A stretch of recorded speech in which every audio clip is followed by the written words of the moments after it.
আসসালামু আলাইকুম নমস্কাৰ আমি সকলোৱে জানো 5 নৱেম্বৰ তাৰিখে আমাৰ সুধাকণ্ঠ ডক্টৰ ভূপেন হাজৰিকা দেৱৰ মৃত্যু হৈছিল আৰু তেওঁৰ মৃত্যুবাৰ্ষিক উপলক্ষে মই এটি ভূপেন্দ্ৰ সংগীত গাব লৈছো আপোনালোকে কেনেকুৱা পাই জনাব আৰু ভাল পালেও কমেন্ট কৰিব আৰু বেয়া পালেও কমেন্ট কৰি জনাব সাগৰ সংগম কত না সাঁতুৰিলো তথাপিতো হোৱা নাই ক্লান্ত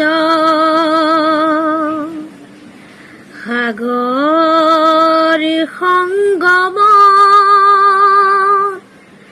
সাগৰ সংগম সাগৰ সংগমত কত না সাঁতুৰিলো তথাপিতো হোৱা নাই ক্লান্ত তথাপি মনৰ মোৰ প্ৰশান্ত সাগৰৰ উৰিমি মালায় শান্ত সাগৰ সংগম মনৰ প্ৰশান্ত সাগৰৰ বক্ষত জোৱাৰৰে নাই আজি অন্ত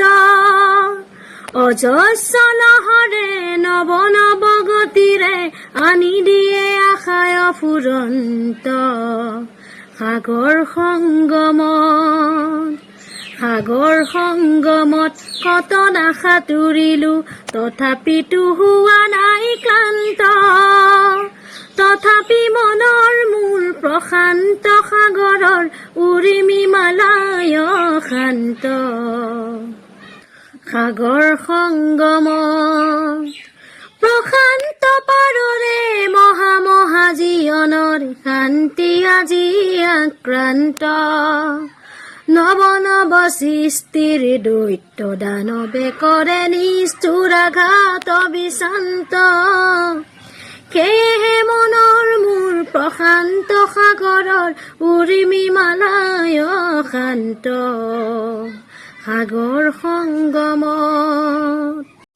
ধ্বংসৰ আঘাতক দিছে আজি সংঘাত সৃষ্টিৰ সেনানী অনন্ত সংঘাতে আনে মোৰ প্ৰশান্ত সাগৰৰ প্ৰগতিৰ নতুন দিগন্ত সেয়েহে মনৰ মোৰ প্ৰশান্ত সাগৰৰ উৰিমি মালায় শান্ত সাগৰ সংগমত গভীৰ প্ৰশান্ত সাগৰৰ শক্তিয়ে ধ্বংস কৰে দিগভ্ৰান্ত অগণন মানৱৰ শান্তিৰ সমদল সৃষ্টিকামী জীৱন্ত সেয়েহে মনৰ মোৰ প্ৰশান্ত সাগৰৰ উৰিমি মালায় শান্ত সাগৰ সংগমত কত না সাঁতুৰিলো তথাপিতো হোৱা নাই ক্লান্ত তথাপি মনৰ মোৰ প্ৰশান্ত সাগৰৰ উৰিমি মালায় শান্ত সাগৰ সংগমত